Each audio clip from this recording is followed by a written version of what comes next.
ನೋಡಿ, ಕನಕಪುರದಲ್ಲಿ ಕನಕೋತ್ಸವ ನಡೀತಾ ಇದೆ. ವಿನೂತನವಾದಂತ ಕಾರ್ಯಕ್ರಮ ಪ್ರತಿ ವರ್ಷ ನಾವು ಹಮ್ಮಿಕೊಂಡಿದ್ದೀವಿ. 15 ಬಾರಿ ಈಗ ಕನಕೋತ್ಸವ ನಡೆಸಿದ್ದೀವಿ. 15 ವರ್ಷದಿಂದ ನಡೀತಾ ಇದೆ. ಸುಮಾರು 72,000 ಜನ ಹೆಣ್ಮಕ್ಳು ಪಂಚ ಗ್ಯಾರಂಟಿ, ಮನೆಗೆ 5 ಗ್ಯಾರಂಟಿ, ಅದ್ರ ಬಗ್ಗೆ ರಂಗೋಲಿಯನ್ನ ಬಿಟ್ಟಿದ್ದಾರೆ. ಈಗಾಗಲೇ 56,000 ಜನ ರಂಗೋಲಿ ಹಳ್ಳಿಗಳಲ್ಲಿ ಬಿಟ್ಟಿದ್ದಾರೆ. ಇನ್ನು 17,000 ಅರ್ಜಿ ಟೌನ್ಗಳಲ್ಲಿ ಬಿಡಲಿಕ್ಕೆ ಅವಕಾಶ ಮಾಡಿಕೊಟ್ಟಿದ್ದೀವಿ. 28ನೇ ತಾರೀಕು ಟೌನ್ ಅಲ್ಲಿ ಬಿಡ್ತಾ ಇದ್ದಾರೆ. ಮತ್ತು ಯಾವ ರೀತಿ ಈ ಗ್ಯಾರಂಟಿಯನ್ನ ಉಪಯೋಗ ಮಾಡಿಕೊಂಡಿದ್ದಾರೆ ಅಂತೇಳಿ ಜನರಿಗೆ ಜಾಗೃತಿಯನ್ನು ಮೂಡಿಸಬೇಕಾಗಿದೆ.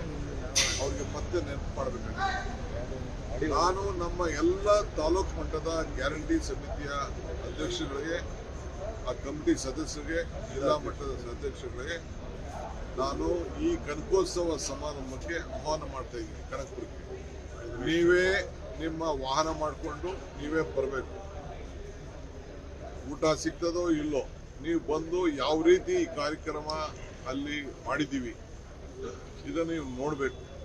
ಜನರ ಯಾವ ರೀತಿ ಉತ್ಸಾಹ ಇದೆ, ಏನು ಅವ್ರ ಭಾವನೆಯನ್ನ ರಂಗೋಲಿ ಮನೆ ಮುಂದೆ ರಂಗೋಲಿ ಬಿಡೋ ಮುಖಾಂತರ ವ್ಯಕ್ತಪಡಿಸಿದ್ದಾರೆ. ಇದು ನನ್ನ ಕರಡು ಅಷ್ಟು ನನಗೆ ಮನಸ್ಸಿಗೆ ಎಲ್ಲ ನನಗೆ ನಾನೇ ಖುದ್ದಾಗಿ ನಾನು ರಸ್ತೆಗಳಲ್ಲಿ ನಡೆದೆ. ಅವರ ಭಾವನೆ ಯಾವ ರೀತಿ ವ್ಯಕ್ತಪಡಿಸಿದ್ದಾರೆ.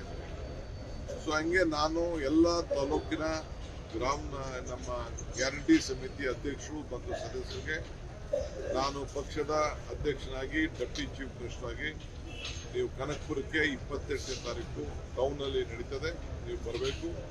ಅದಲ್ಲದೆ 31ನೇ ತಾರೀಕುವರೆಗೂ ಕೂಡ ಕನಕೋತ್ಸವ ಕಾರ್ಯಕ್ರಮ ವಿಭಿನ್ನವಾಗಿ ಗ್ರಾಮೀಣ ಪ್ರದೇಶದ ಯುವಕರಿಗೆ ಅವರ ಕ್ರೀಡೆಯಲ್ಲಿ, ಸಾಂಸ್ಕೃತಿಕವಾಗಿ, ಎಲ್ಲ ಶೈಕ್ಷಣಿಕವಾಗಿ ಪ್ರೋತ್ಸಾಹ ಕೊಡೋಕ್ಕೆ ನಾವು ಯಾವ ರೀತಿ ಕನಕಪುರದಲ್ಲಿ ಒಂದು ವಿಶೇಷವಾದಂಥ ಕಾರ್ಯಕ್ರಮ ಕನಕೋತ್ಸವ ಅಂತೇಳಿ ಅಂದ್ಕೊಂಡಿದ್ದೇನೆ. ಈ ವರ್ಷ ಚನ್ನಪಟ್ಟಣದಲ್ಲೂ ಪ್ರಾರಂಭ ಆಯಿತು, ರಾಮನಗರದಲ್ಲೂ ಪ್ರಾರಂಭ ಆಯಿತು, ಮಾಗಡಿಲೂ ಪ್ರಾರಂಭ ಆಯಿತು, ಕುಣಗಲ್ಲಲ್ಲೂ ಪ್ರಾರಂಭ ಆಯಿತು. ಬಹಳ ವಿಜೃಂಭಣೆಯಿಂದ ನಡೀತು. ದಯವಿಟ್ಟು ನನ್ನ ನಾಯಕರುಗಳಿಗೆ, ಗ್ರಾಮೀಣ ಪ್ರದೇಶದ ಎಲ್ಲ ನಮ್ಮ ಪ್ರತಿನಿಧಿಗಳು ಬಂದು ನೋಡಬೇಕು. ಇದನ್ನ ಹಳ್ಳಿಗೆ ತೆಗೆದುಕೊಂಡು ಹೋಗ್ಬೇಕು. ಮುಂದೊಂದು ದಿನದಲ್ಲಿ ಇದಕ್ಕೊಂದು ಹೊಸ ರೂಪವನ್ನು ನಾವು ಕೊಡ್ತಾ ಇದ್ದೀವಿ. ಒಂದು ಹೊಸ ಯೋಜನೆಯನ್ನ ಮಾಡಲಿಕ್ಕೆ ಈಗಾಗಲೇ ನಾವು ರೂಪ ಮಾಡ್ತಾ ಇದ್ದೀವಿ. ನೀವೆಲ್ಲ ಬಂದು ನೋಡಬೇಕು. ಮುಂದೆ ಇದನ್ನ ನಿಮ್ಮ ತಾಲೂಕಲ್ಲೂ ಕೂಡ ನೀವು ಅಳವಡಿಸಬೇಕಾದಂಥ ಕೆಲಸ.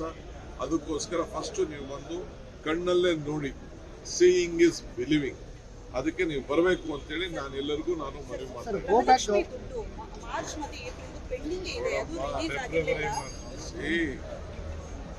ಒಂದೊಂದು ತಿಂಗಳು, 2 ತಿಂಗಳು, 3 ತಿಂಗಳು ಕಲೆಕ್ಷನ್ ಬರಬೇಕಲ್ಲ.